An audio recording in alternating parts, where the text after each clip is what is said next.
I had a dream of a Gaza that was free.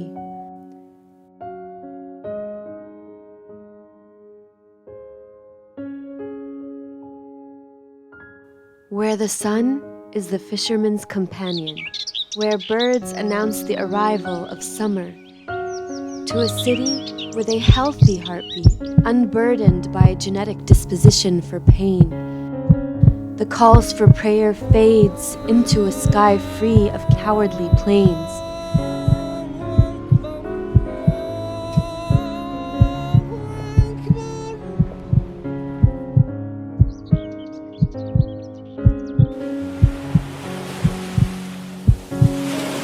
And the sea tells tales of a proud history and guides humble boats into a horizon free of blockades.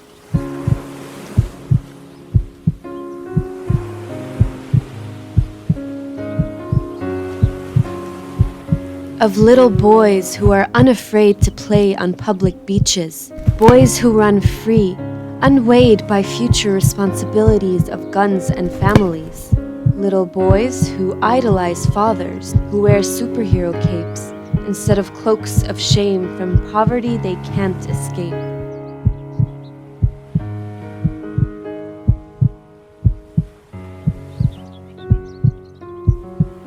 And windows that frame smiles instead of tears, joy instead of agony.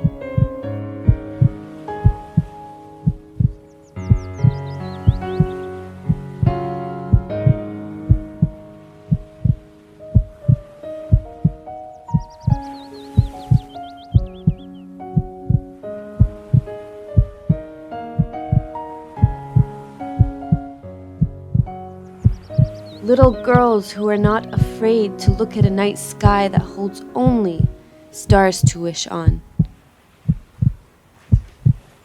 But this is the dream and not the reality. Even though the air was filled with the impending smell of blood and phosphorus, she thought the white streaking the sky was fireworks. And her mother mistakenly thought that her arms could armor her.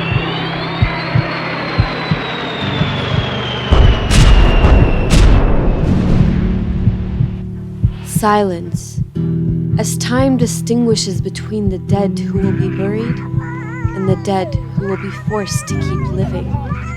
Those survivors, the torn leftovers of flesh and hearts who are the only ones who will remember, who used to fill the empty beds and crumbled homes. Death has a heart that occupation doesn't.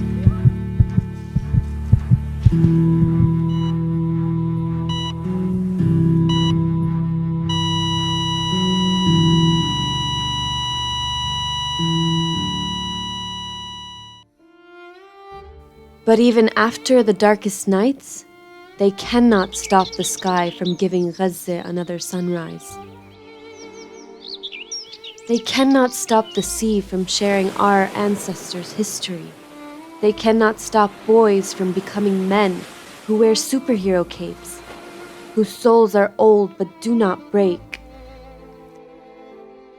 They cannot stop the hope that returns like a full moon, or the Palestinian mothers who can still love even though their hearts are buried underground in white shrouds. Mothers who bear children who belong to death and the bullets that will take their very last breath. And as the rockets fall, so will tiny bodies, bodies that played and dreamed and wished for humanity.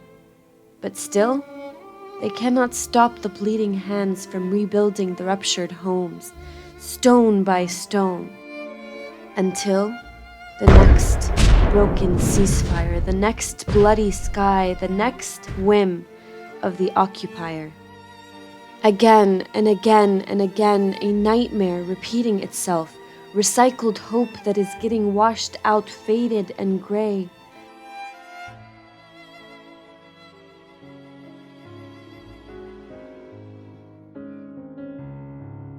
No one to call out for but God.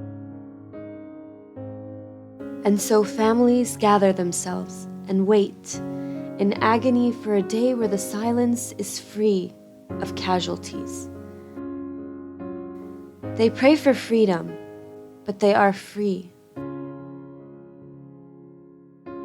They pray for the help from nations that are occupied and weak. It is Gaza that is the beating heart of a Palestine that is free.